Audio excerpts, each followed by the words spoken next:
From black gold to the engine, the secrets of oil refining inside iron cities. This sticky black substance is responsible for the clothes you wear, the phone you hold, and even the medicine you take. But have you ever wondered how this black gold turns from a useless raw material into the transparent fuel that gives your car its tremendous power? Today, we take you on a journey inside the cities of fire and iron, the giant refineries, to see how crude oil is tamed.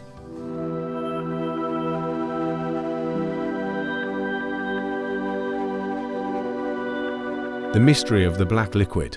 This sticky black liquid you see may seem at first glance worthless, but in reality, it is the greatest source of energy ever discovered by humans.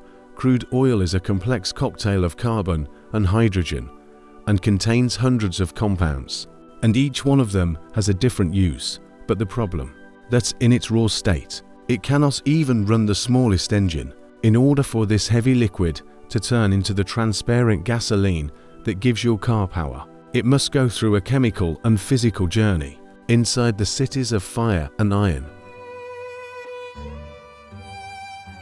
From the well to the furnace. The journey begins from deep underground, where oil is extracted. Then it is transported over thousands of kilometers through giant pipelines or huge tankers. But not all oil is the same.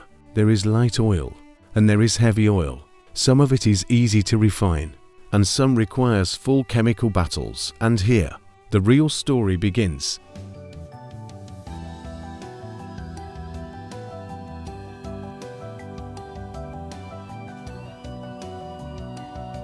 Stage 1. Heating to boiling.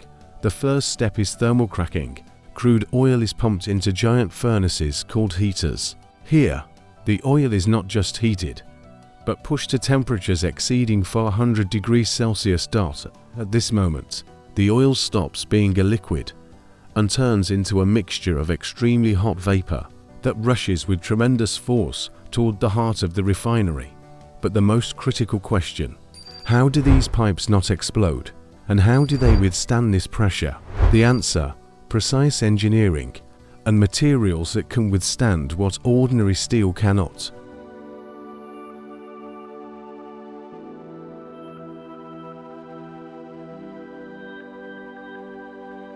Stage 2. The distillation tower. This tall tower you see in every refinery is called the fractionating column. This is not just a metal structure.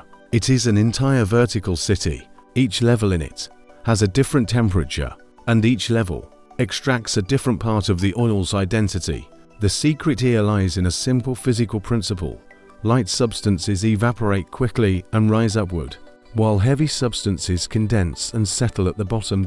Inside the tower, there are dozens of perforated trays. The hot vapor rises, and with every level it climbs, the temperature drops slightly. At the bottom, very heavy materials settle, such as asphalt used to pave roads. In the middle, we obtain lubricating oil, followed by diesel for trucks, then kerosene for aircraft fuel. At the top, where the temperature is relatively cooler, the lightest and most valuable fraction condenses, which is naphtha and gasoline. But wait, the story does not end with gasoline and diesel. Do you see those light gases at the top of the tower? These are the raw materials for making plastics, synthetic fibers, and even fertilizers that grow our food. We do not refine petroleum just to get fuel. We refine our entire modern way of life.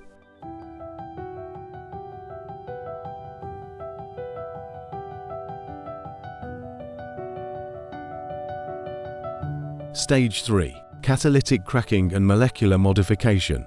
But distillation alone is not enough to meet the world's demand for gasoline. Some molecules refuse to become useful fuel, and here, chemistry intervenes with organized force, and the role of fluid catalytic cracking begins. In this powerful reactor, the heavy materials that did not rise to the top of the tower are taken, and their large and rigid molecules are chemically cracked using catalysts and high heat, forcibly converting them into gasoline. It is a process of restructuring matter at the atomic level, increasing plant efficiency and ensuring that no drop of crude oil is wasted. Without this process, we would need double the amount of oil currently extracted to meet the needs of cars around the world.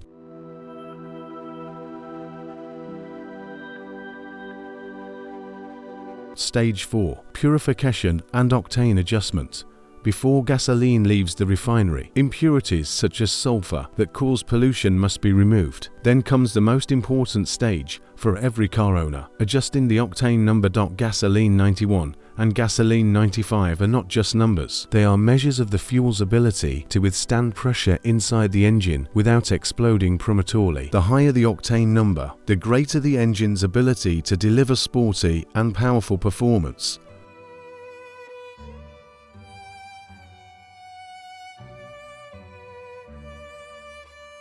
What if the refinery stopped? These factories are not just facilities, they are multi-billion-dollar investments.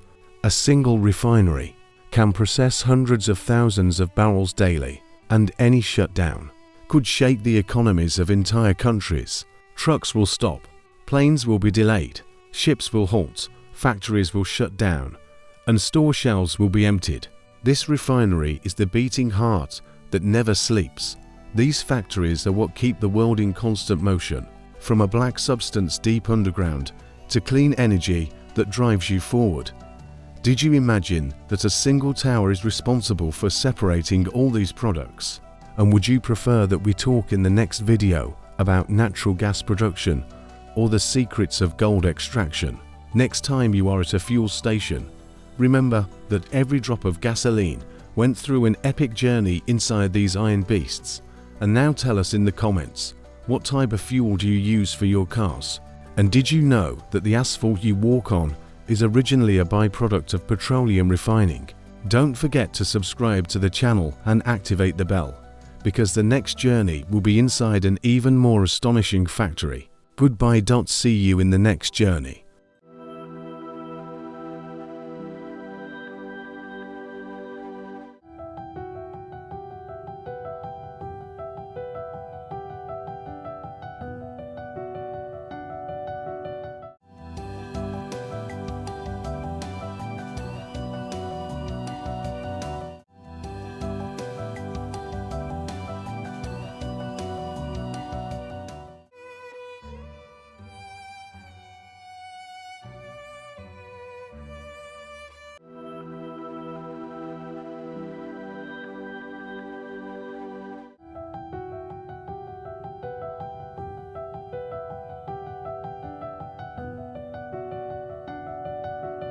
Because the next journey will be inside an even more astonishing factory. Goodbye. See you in the next journey.